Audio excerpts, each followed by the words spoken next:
Okay why because इतनी जो आप ओवर अटेंशन दे रहे हैं उस बच्चे को वो जिंदगी में नहीं मिलेगी उसे. आपने बताया उनको ये चीज़ Yeah. यू नो वो उसका स्लोगन लुक एट मी हो जाएगा. अब वो जो लुक एट मी स्लोगन है बहुत ज़्यादा, वो लाइफ yes. में बहुत प्रॉब्लम True. क्रिएट करता है, True. Whether it is for a man और अ वुमन. फिर वो हर जगह ज़बरदस्ती जगह लेते हैं, नहीं मिलती तो they feel really disappointed and they really have to work extremely hard. और उनकी सिर्फ स्लोगन लुक एट मी होता है तो जेन्युइन नहीं होते वो कभी ह्यूमेन नहीं हो सकते.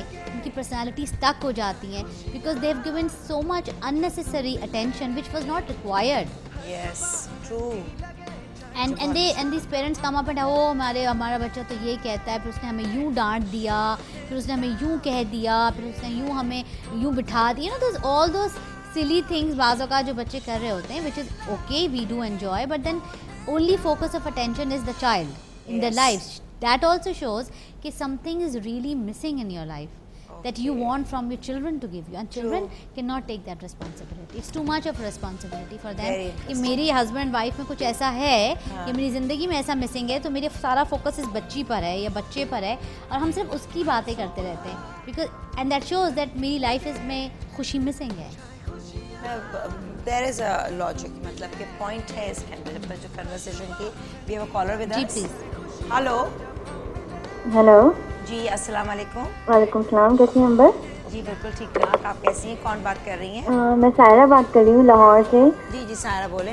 एक्चुअली मुझे एक बात आपसे शेयर करनी थी. मेरी एक फ्रेंड है, जी उसको बचपन में इतनी ज़्यादा फ्री हैंड दिया गया, बहुत हर काम जो उसकी मर्जी से होता था वो, लेकिन अब उस पर उतनी ही जितनी वो एडल्ट होती जा रही है, यूथ की फॉर्म में आती जा रही है, मैं 16-17 साल की उम्र में आ गई है, तो अब उस पर सख्तियाँ आ रही हैं, तो उसकी बिल्कुल वो साइकोलॉजिकल वो बिल्कुल ही डिस्टर्ब हो गए हैं. Okay fine.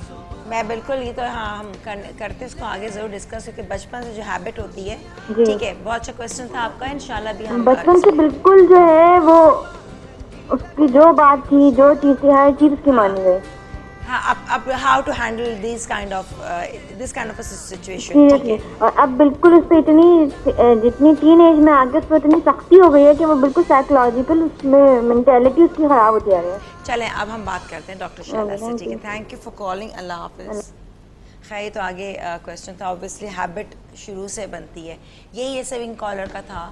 तो वही ना, बचपन में इतना आपको पैम्पर किया जा रहा है, इम्पोर्टेंट सडन लेटर स्टेज, अब राइट एंड रॉन्ग. यस. तो वहाँ पे अब एकदम सख्ती हो जाए.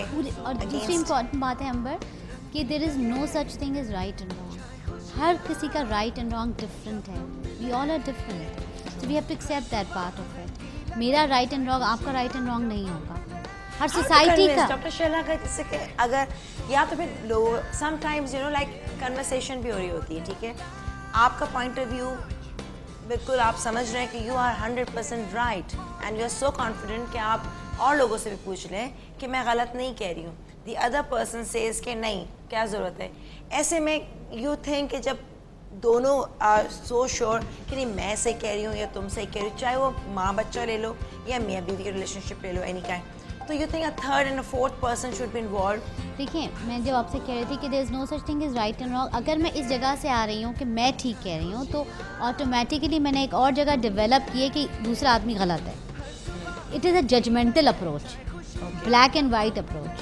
Now the other approach is in life which is more healthier कि मुझे ये लगता है सही, हाँ आपको कुछ और सही लग सकता है. ठीक है. मेरे लिए ये सही है एंड आई बिलीव दैट सही, and I am not judging your सही एंड गलत. For me this is right. मतलब दूसरे को आप गलत भी नहीं कह रहे, वो भी जाके क्लिक बिकॉज करता है. ना गलत कहना ही नहीं है, फील भी नहीं करना. Feel नहीं करना. You just don't be judgemental. Like in children परवरिश there is no such thing कि लड़के के लिए सही है और लड़की के लिए सही नहीं है. अच्छा. There is no such thing like that. It's just that you know there are certain boundaries and बच्चों की एक खास लेवल तक परवरिश तक सेम होती हैं वो boundaries and then later on वो चेंज होती हैं व्हाटएवर. तो जो है कि they are going to be same. अब जो है क्या कहते हैं हम जब उसको अचानक, जैसे इन्होंने कहा कि जी अचानक बड़ी हो गई तो सब कुछ गलत हो गया, अब ये ना करो, वो ना पहनो, यहाँ ना जाओ, हो गए पेरेंट्स. अब वो कॉन्फ्लिक्ट कैसे बर्दाश्त करे बिकॉज कोई बाउंड्री ही नहीं थी. तो क्या किया जाए, हाउ टू हैंडल. तो इस सिचुएशन तो बहुत ही ख़राब है ना, इसके लिए तो आपको प्रोफेशनल हेल्प भी लेनी पड़ेगी. हाँ. अब लेकिन अगर आपको बचपन से ही पता है कि ये होना ही है ना, strong communication strong acceptance, no judgment, but telling them children कि I find this is a boundary okay and this is appropriate, this is inappropriate. Likewise, मैंने बहुत सारे बच्चे, मैं अक्सर टेलीविज़न पे जब भी आती हूँ ज़रूर कोट करती हूँ कि लोग अपने 3-3 साल 4-4 साल KG1 प्ले ग्रुप के बच्चों को फेसबुक से एक्लिमेटाइज कर देते हैं, ओके ठीक है। एंड क्योंकि उनके पास टाइम कम है, ये है उनकी, और बहुत स्ट्रिक्ट बाउंड्रीज हैं लाइफ में, लेकिन फेसबुक और इंटरनेट पे ऐसी जगह हैं जो एडल्ट ओरिएंटेड है, वो वहाँ उन्हें जाने देते हैं। तो जब वो आते हैं 7th 8th 9th एज, एक क्लास में आते हैं, जो टाइम है उनका अगर वहाँ जाने का भी, now they don't like that, अब उनको कुछ और चाहिए, अब they go straight away into the adult activities, yes जिसे थ्रिल कहा जाता है जी। अब चोरी है, चकारी है, you know all those things. तो I often tell those parents and to my own self कि I do not disagree with all these things, but there is an age, like flirt की भी एक एज आएगी। सही एक 4 साल का बच्चा लड़की से फ्लर्ट नहीं कर सकता, अगर वो जो कुछ भी कर रहा होगा वो सब कुछ होगा, मगर फ्लर्ट नहीं होगा, so do not take it as a flirt. लेकिन एक टीनेजर जब होगा and he would get attracted towards another girl, that is appropriate, it's age appropriate, then you have a boundary, ये डेवलपमेंटल स्टेज है आपकी। तो you need to tell children that बचपन में बुरी बात, गंदी बात, ये नहीं देखते, वो टीवी नहीं देखते, फलाना नहीं, and suddenly it is everything is all right.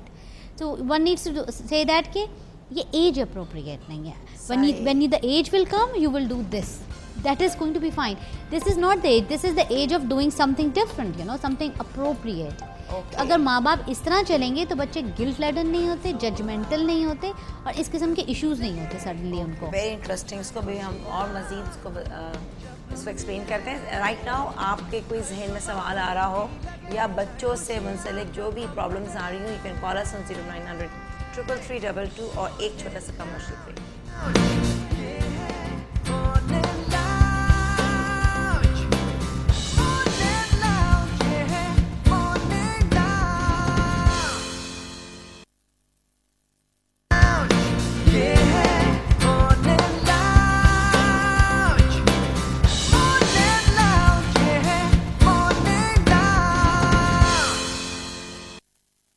Welcome back नाज़रीन, और इस वक्त जो है द मॉर्निंग लाउंज में, जो कि हम वहाँ पे किचन में बना रहे थे मेहंदी, ये वो उनके लिए जिनको बाल जो हैं बिल्कुल ही डाई वाई नहीं करना और सफ़ेद बाल आ रहे हैं, काले बाल भी, तो ऑटोमेटिकली कलर चेंज हो जाएगा, है ना, और खुशबू। तो 1 कप मेहंदी में 1 चमचा बाबूना और आधा कप विनेगर, फ्रूट विनेगर, इतना पकाना है कि हल्का सा उबाल है और तैयार। बस फिर ये तैयार है, फिर ठंडा होने के लिए रख दें और ठंडा होके 1 से 1.5 घंटे बाद इसका इस्तेमाल करें, बेहतरीन है इंशाल्लाह ताला। ठीक है, और रखें उसको, फिर बाद में आप वॉश कर लें। अच्छा जी, अब अनीस साहब से बातचीत करते हैं, फिर मुझे एक और बताई थी, वो मैं इंशाल्लाह बताती हूँ, पहले आपसे बातचीत होती है। तो अनीस साहब ये बताइए कि main sugar and blood pressure, अभी आप मेन आए शुगर के लिए, आपने बहुत सारी चीज़ें बताई हैं, लेकिन अगर लोग जिससे कम भी होता है, कंट्रोल भी होता है, और अगर शुगर इंसान की बढ़ी हुई बहुत ज़्यादा कंट्रोल में नहीं आती, तो कहते हैं ना कट हो जाए तो ब्लीडिंग ज़्यादा हो रही होती है, तो प्रॉब्लम्स। तो कल जो पेशेंट आए आपके पास, आप उसके बारे में थोड़ा सा बताइए। जी, सबसे पहले तो मैं इसके बारे में 1-2 बातें बता दूं। हाँ हाँ ज़रूर। बाबूना का काम ज़ख्मों को क्योर करना भी है। अच्छा, सर पे जो फुंसियाँ, खारिश और ईचिंग टाइप का हो जाता है ड्राइनेस की वजह से, उसमें, और मेहंदी जो है वो बालों की ग्रोथ प्लस बालों की वाइटनेस इसको ख़त्म करती है, यानी खाली मेहंदी भी। मेहंदी के पत्ते, हाँ इंशाल्लाह बहुत जल्द हम अपना जो हेयर कलर बना रहे हैं वो हर्बल बेसिस पर ही है, और वो उसके अंदर किसी किस्म का कोई केमिकल नहीं है। अच्छा, और वो इन्हीं तमाम चीज़ें जो हम गाहे बगाहे बताते रहते हैं, इन्हीं को यकजा करते हैं। हाँ, बिल्कुल जी। अब बात करते हैं हम शुगर की। सही। शुगर मेरे ज़ाती ख्याल के मुताबिक 70% लोगों को है। हाँ। कुछ को अवेयरनेस नहीं है, मालूम नहीं है, कुछ को मालूम है तो वो ट्रीटमेंट कर रहे हैं। तो बेहतरीन तरीका ये है कि इससे पहले कि वो डायग्नोज हो के और ख़तरनाक सूरत हाल बन जाए, उसकी तरकीब ये है कि कलौंजी का पानी लेकर पानी में उबाल लें कलौंजी को, ठीक है, कितनी एक मिकदार? चमचा 1 टीस्पून। 1 कप में, 1 चमचा 1 कप में मिठाई हाँ ठीक उसको उबाल लें। है, ठीक है, हाँ बोले बोले। और ये जो इसकी जामन की गुठली है, ठीक है, इसको पीस के इसके साथ मिला लें। कितनी गुठलियाँ? तकरीबन वो होगा, पानी जो होगा आपका 125 ml होगा। 1 कप बताया ना आपने? हाँ हाँ 1 कप में। ठीक है, उसके उसमें अंदर 1 टीस्पून आपको कलौंजी है। उसके अंदर आपको 20 ग्राम्स अच्छा, और 4 या 5 ग्राम्स कलौंजी। नहीं जामन कितना है? 20 ग्राम्स मतलब जामन ज्यादा हो गया। जी। इसका मतलब 1 टीस्पून अगर बता रहे हैं, 1 तकरीबन टीस्पून 4 से 5 जामन ग्राम ले लें जी। तो नहीं जामन का पाउडर कलौंजी, लेंगे। कलौंजी कह रहे हैं ना ये? नहीं, कलौंजी और जामन का पाउडर।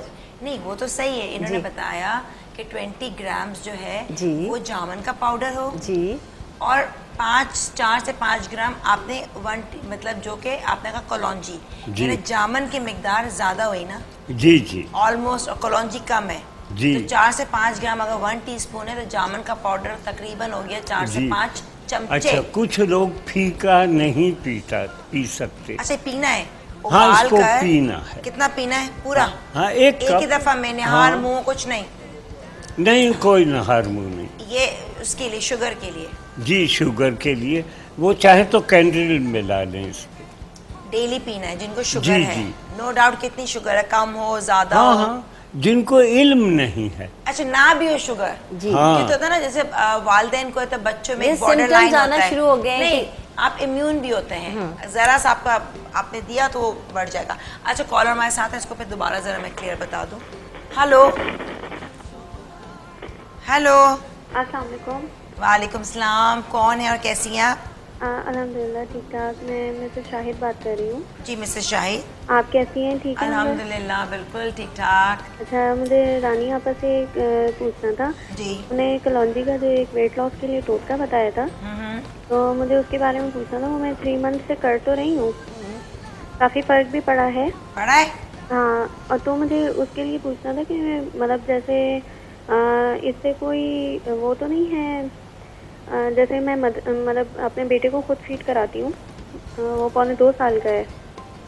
नहीं, हमने बताया था पहले भी ये कि कुछ नहीं होता, अच्छा, आप करा सकती हैं। और आपने इसका रिजल्ट आपको तो अब आया ना 3 महीने के बाद ही स्टार्ट। आप खाली कलौंजी और नींबू, आप अजवाइन डाली आपने?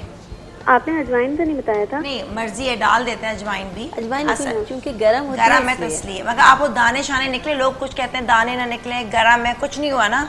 नहीं नहीं, ऐसा तो कुछ भी नहीं हुआ। 3 महीने से खाती रहे। कितना खाती है? अच्छा, ये कितना खाती है? जी, कितना खाती है मतलब कितनी टीस्पून खाती है? ये पहले तो 1 हफ्ते तक के लिए तो 1/4 टीस्पून था, सही है। फिर 1 हफ्ते बाद जो है 1/2 टीस्पून कर दिया सुबह था। और रात को भी? जी जी। ठीक है। और ये अपने हस्बैंड के लिए भी पूछना था मुझे जी जी बोले। कि जो है मतलब ये उनको भी दे सकते हैं? हाँ हाँ, क्यों नहीं दे सकते, बिल्कुल दे सकते हैं, सुन लिया आपने? जी जी। दे सकते हैं और बिल्कुल खाएं। साथ में आप डाइट कर रही है? नहीं, जी जी, वो तो कर रही हूँ। मगर से फर्क पड़ा है? जो स्टबन फैट, मोटापा, जो हिप्स और चर्बी है ना पेट की, वो कम हो रही है ना? जी जी, काफ़ी हद तक। चले, शुक्र। और मुझे एक अपने हस्बैंड के लिए भी पूछना था। जी बोले। मैं उनको बार बार जैसे ये डस्ट एलर्जी है उन्हें, बार बार जैसे मौसम जब चेंज होता है जी जी। तो उनको नज़ला हो जाता है, और है। मतलब बहुत ज़्यादा आंखों से पानी बहना और बहुत ज़्यादा छींकें। तो उसके लिए मुझे एक पूछना था कि मतलब क्या कोई ऐसी होम रेमेडी हो?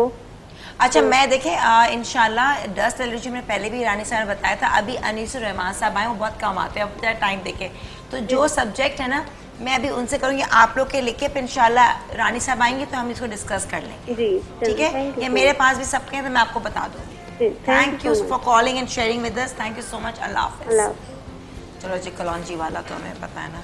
अच्छा जी, आप बता रहे थे अच्छा। कि शुगर जिसको हो अच्छा, या उसके ना हो। अलामात भी समझ लीजिए। नहीं, थोड़ा सा हाँ 4 से 5 ग्राम कलौंजी जी। पाउडर हो या कलौंजी एज इट इज। जी, जी। और जामन के बीज इतना हो कि जामन वो की 20 गुठली, मतलब गुठली जो है इसको 20 ग्राम, जी। इसको 1 कप पानी में पका लें थोड़ी जी। देर पकाना है, जी जी, जी हाँ, थोड़ा सा जोश आ जाए जी। और पी लें।